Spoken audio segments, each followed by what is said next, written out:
ជំរាបសួររីករាយស្ដាប់នៅបទកំផែងបាំងស្នេហ៍បទពាក្យ7ព្រះសូរិយាអន់អោនកាយឯបញ្ចំនាយក្រោមបបតា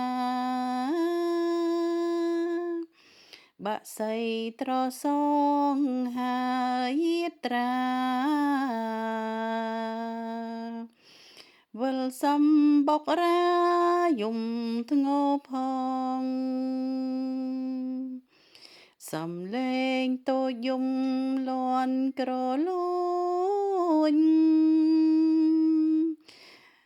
ឲ្យដួងចិនគួញរងប្របងយំស្រែកកំផែងក្រាំងកន្លងហាមចិននួនល្អងក៏ពុំបាននឹងហើយនឹកទៀនដូចគេចាពីនាយមកថាជួមគ្រប់ឋាន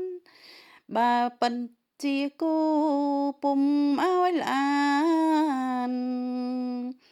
សូមបានសង្សានទាំងពីរអង្គក្សត្រនាងយល់តែបសាំងដូចជាអន្ទាំងធ្នាំងជប់ផងហាមចិត្តស្រីពុំឲ្យលង